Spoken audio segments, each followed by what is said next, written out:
Halo pecinta film, balik lagi bersama Bayi Mupi. Kali ini Bayi Mupi akan mengalur cerita yang bertema Melissa. Film ini menceritakan tentang seorang remaja yang sedang bergejolak cinta di masa pubertasnya. Oke, tanpa banyak cincong di awal, langsung aja ke alur ceritanya. Sebelum ke alur ceritanya, jangan lupa jauhi keramaian, ambil posisi rebahan, kencangkan celana dalam, dan mari kita mulai. Di awal film kita diperlihatkan oleh seorang remaja yang bernama Melissa yang sedang asik menikmati serambi lempitnya yang sangat aduhai. Elvira! Ma che fai, non senti? Di sisi lain, ibunya dan neneknya lagi sibuk dengan pekerjaan masing-masing. Dan tanpa ia sadari, ibunya datang dan menggerebek Melissa. Sveglia! Esci fuori! Scusa, amore mio, è che farei tardi a scuola. Vattene via. Hari ini Melissa diundang untuk berenang di rumah Daniel, seorang laki-laki yang diam-diam Melissa suka. Ciao Manuela. Sono io Manuela. Io sono Melissa. Di sana sudah banyak teman-temannya Daniel yang sedang bermain air. Melissa sebenarnya ragu akan bergabung dengan mereka atau tidak. No, non sa nuotare! Aiutatela! Fate qualcosa! Daniel pun menggoda Melissa yang tidak bisa berenang cuy. Alah Daniel nih emang dasar buaya. Lanjut. Singkat cerita, tidak butuh waktu lama Daniel pun mengajak Melissa ke halaman rumahnya. Daniel ini emang anak orang kaya cuy. Bapaknya insinyur, ditambah lagi Daniel punya tampang menawan. E di me che cosa le dirai? Non lo so. Ce l'hai il ragazzo? No. Di halaman ini mereka hanya berdua dan Daniel pun mulai pendekatan pada Melissa. Akhirnya Daniel tanpa basa-basi langsung menyuruh Melissa untuk menghisap kejantanannya. La prossima volta mi baci sulla bocca. Melissa yang sudah suka pun hanya bisa nurut dan menikmati. Alah ya boy. Da quel giorno non l'ho più visto. Passato un'estate buia, di lacrime soffocate. Melissa sendiri mempunyai sahabat bernama Manuela. Namanya sedang jatuh cinta. Melissa pun menulis nama Daniel berulang-ulang kali di dalam buku diary-nya. Amami amore mio. Chiama. Melissa lebih dekat bersama neneknya daripada ibunya. Karena ya bisa kita lihat ya cuy, ibunya Melissa sangat sibuk. Perlahan tapi pasti rasa penasaran pun muncul dalam diri Melissa. Tidak sadar dia pun meringis keenakan saat bermain sebuah tongkat. Questo oggi ci ammazza.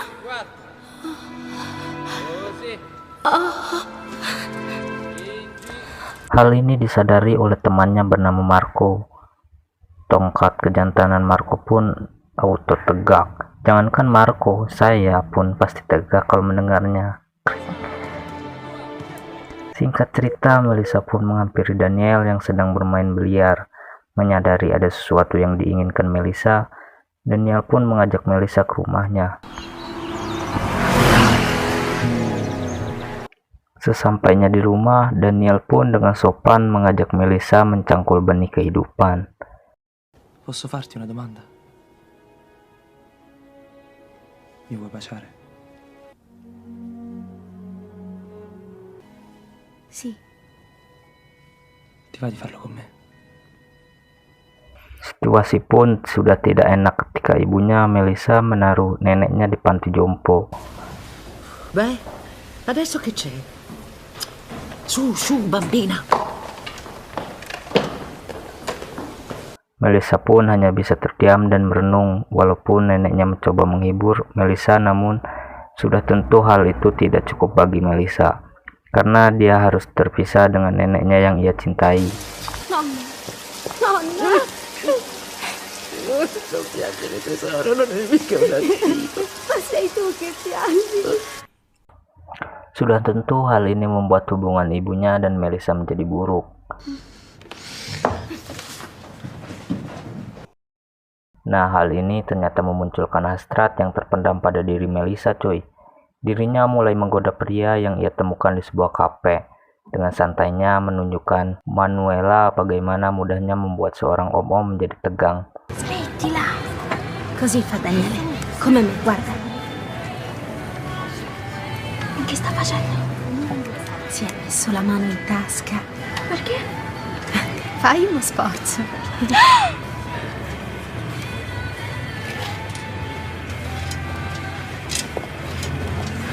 Che vuoi fare?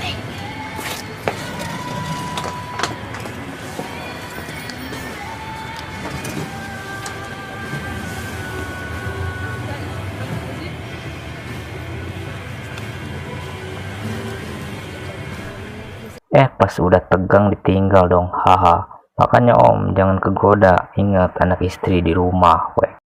Apa yang Melisa lakukan tadi hanyalah untuk menutupi kesedihan dan kekosongan dirinya karena ditinggal oleh sang nenek yang ia cintai.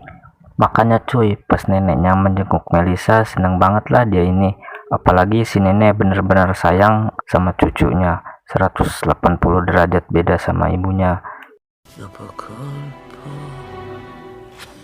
i miei ricci si andavano sciogliendo.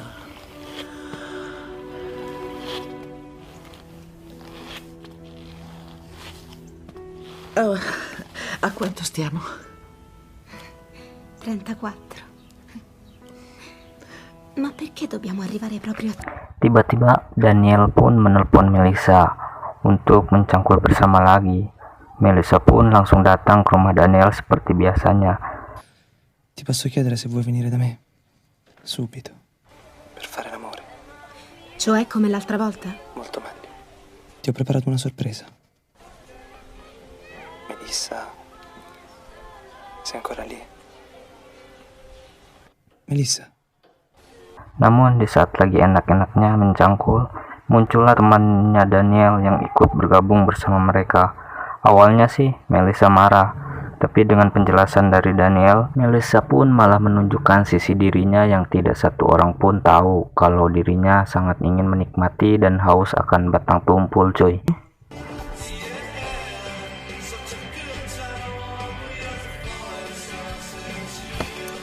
Bahkan Melisa pun merasa kurang gitu kan. Dia pun mencoba mencari teman kencan lewat situs online. Melisa pun merasa dirinya saat ini sedang tersesat dan merasa sangat sendirian. Dan satu-satunya tempat yang membuat ia bahagia ialah menghampiri neneknya di panti jompo. Melisa pun mulai tak peduli dengan sekitarnya cuy. Dia banyak mendengarkan musik dan menari di taman. Dan ternyata diam-diam teman sekolahnya, si Marco, itu memperhatikan Melisa. Namun Melisa justru tidak peduli dengan Marco, malah menghampiri temannya Daniel untuk diajak ke sebuah gua.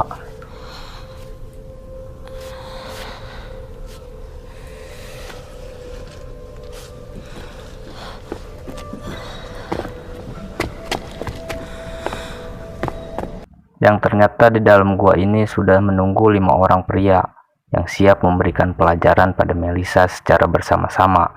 Dengan mata tertutup, dia pun hanya bisa duduk dan menikmati tanpa bisa melawan.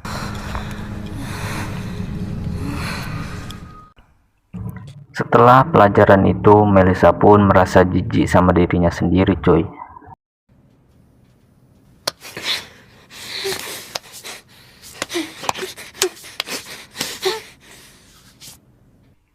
Apalagi orang-orang di sekolah tuh mulai tahu kalau Melisa ini bisa dinikmati secara bersama-sama. Ya kalian pasti tahu lah ini burung apa gitu ya. Nah, ternyata hal ini tidak membuat Melisa kapok. Justru malah lebih semangat lagi cuy. Dia pun akhirnya bertemu dengan seorang pria yang ia kenal dari situs online. Myself, vieni fuori.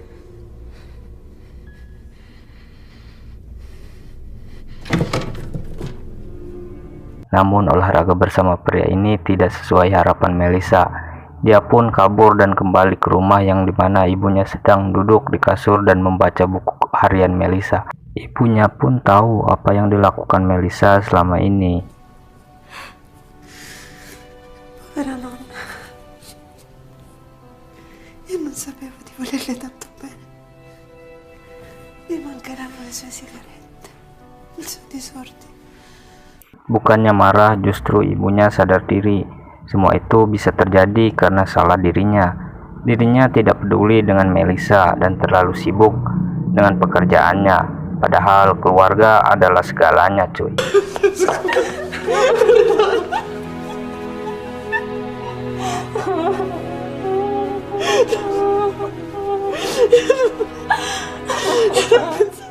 Waktu pun terus berlalu. Melisa menjadi lebih dewasa. Dia pun sadar bahwa dirinya hanya dimanfaatkan oleh Daniel dan temannya.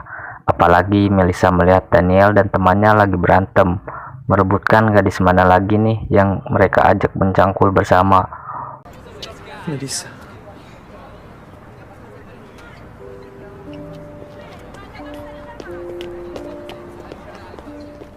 Waktu pun tiba untuk Marco mengungkapkan cinta pada Melisa. Marco memberikan buku diary yang berisi sketsa wajah cantiknya Melisa.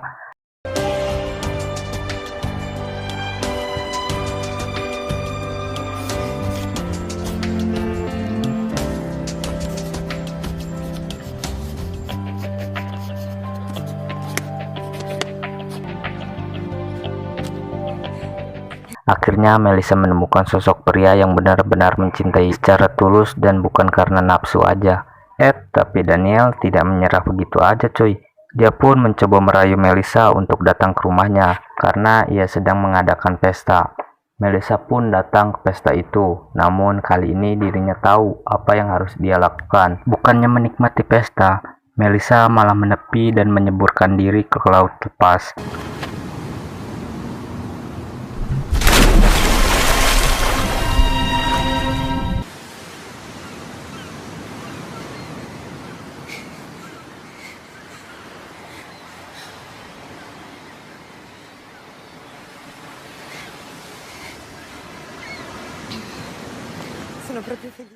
Dan film ini ditutup dengan Melisa dan ibunya yang sedang berziarah ke makam neneknya yang baru meninggal.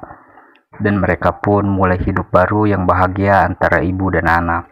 Pesan yang dapat diambil dari film ini adalah secinta-cintanya kamu, sesayang-sayangnya kamu, jangan pernah memberikan keperawananmu sebelum dia melamarmu.